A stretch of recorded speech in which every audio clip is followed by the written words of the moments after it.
Hey there, Sabine here, back with another video. Hope you're having a great day. And so today I want to talk about something that came up a couple of times in my conversations this week, one with a client and one with a colleague. And so with the client, we were talking about her desire to launch a business. She's working in an environment right now and starting to launch her business. And one of the things that I was noticing just based on how she works and where she excels is that the parts of her brilliance and of her genius that make her effective in the workplace is actually what's going to create a bottleneck or some challenges for her when she fully steps into entrepreneurship.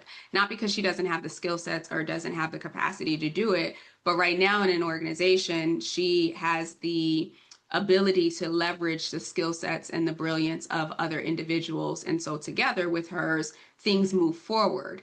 But when it comes to the business, without, team, without other individuals, there are areas that have not yet been developed that need to be developed, or at the very least, have some awareness to understand these are going to be the people that I need to hire, and these are the skill sets that I'm going to need to help me to continue to grow and not create that bottleneck in my business.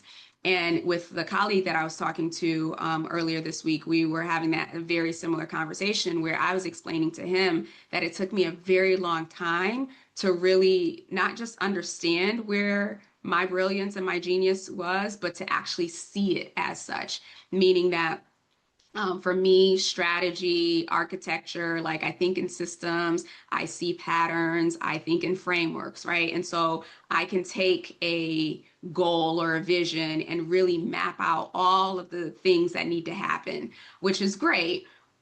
And I can also execute. But for a very long time, I was doing the strategy work and the architecture work, and then trying to follow that up with the execution work. And that was not a good combination. One, because it drained me.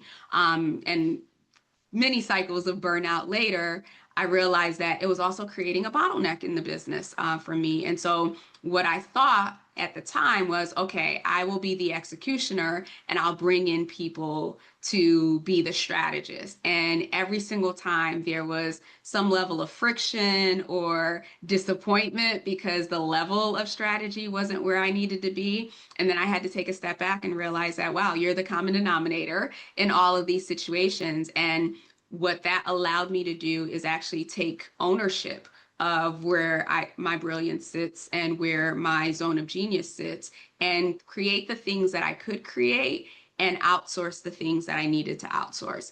And so I share that as an example, especially for those of you who are solopreneurs, or maybe you have contractors or small teams, asking yourself, are you really allowing yourself to own and then sit in your brilliance, and then attracting or bringing on individuals who can fill in the gaps for you? Because if you're trying to be all of the forms of capital in your business, you're creating a bottleneck. You're not creating a space for flow. And so that's my invitation to you to do that self-assessment. We'll talk a lot about the forms of capital and how that actually shows up and how that supports you in growth, and also how that stunts your growth in the Cultivating Connections Challenge.